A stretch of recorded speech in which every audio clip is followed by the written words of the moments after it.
Relatively few ayah is contained a rather comprehensive description of human development from the time of commingling of the gametes through organogenesis.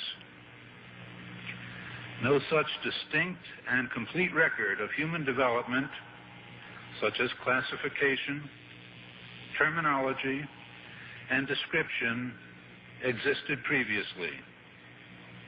In most, if not all instances, this description antedates by many centuries the recording of the various stages of human embryonic and fetal development recorded in the traditional scientific literature. I find it very interesting that this sort of information is in the ancient scriptures of the Holy Quran, and I have no way of knowing where they would come from, but I think it is extremely interesting that they are there and that this work is going on to discover the meaning of some of the passages. Then you have flatly denied to be just, from a man or a human source. From who then do you think the original or the source of such information? Well, I would think it must be the divine being. In substance, the Quran describes not only the development of external form, but emphasizes also the internal stages, the stages inside the embryo of its creation and development, emphasizing major events recognized by contemporary science. Thank you for your attention. As a scientist, I can only deal with things which I can specifically see. I can understand embryology and developmental biology. I can understand the words that are translated to me from the Quran. As I gave the example before, if I were to transpose myself into that era, knowing what I do today and describing things, I could not describe the things which were described. I see no reason, I see no evidence for the fact to refute the concept that this individual, Muhammad, had to be developing this information from someplace.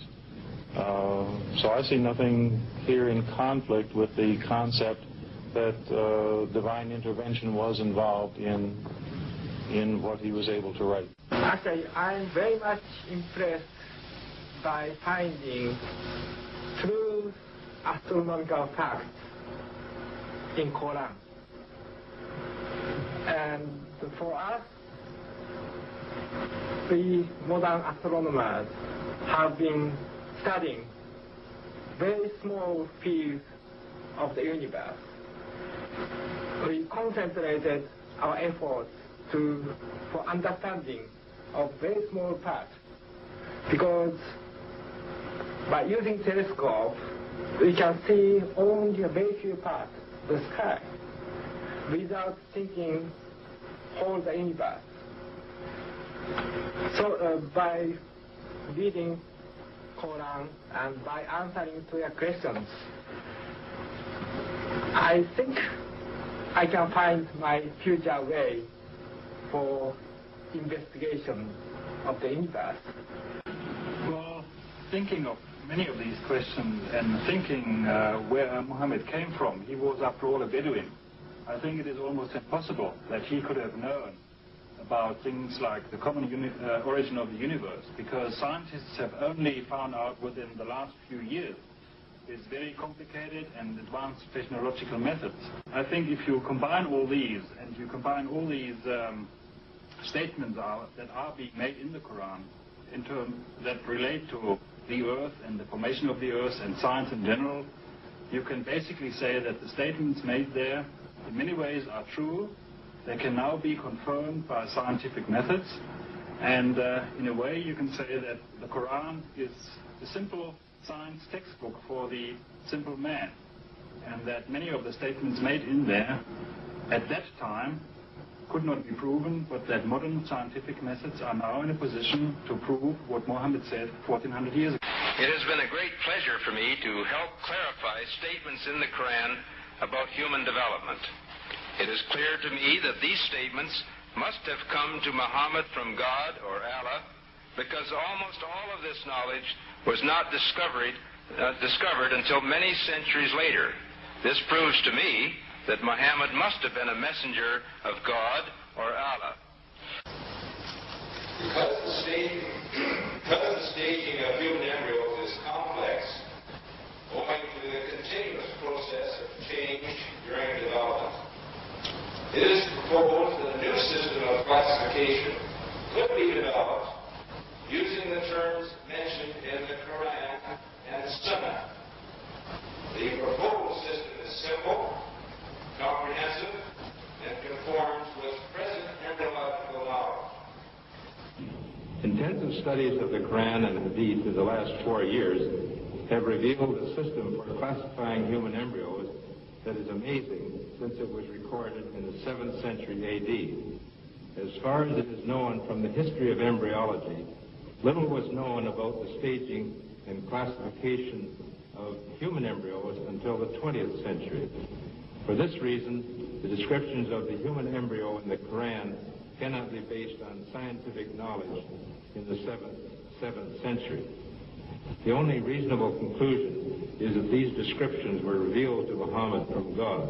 He could not have known such details because he was an illiterate man with absolutely no scientific. The way it was explained to me is that Muhammad was a very ordinary man.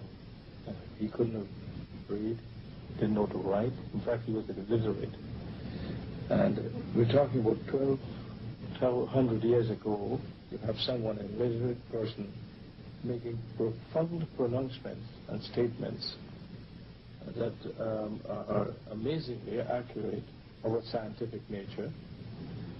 And I personally can't see how this could be a mere chance. There are too many accuracies. And like Dr. Moore, I have no difficulty in my mind reconciling that this is a divine inspiration or revelation which led him to these statements. So that the two hadiths that have been noted furnish us with a specific timetable for the main embryological development before 40 days. Again, the point has been made, I think, repeatedly by the speakers this morning. These hadiths could not have been obtained on the basis of the scientific knowledge that was available at the time of their writing, and hence could support the hadiths reflecting the knowledge of God.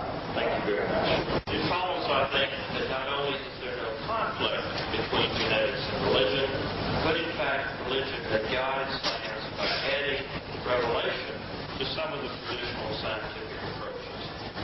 That there exist statements in the Quran shown centuries later to be valid would support knowledge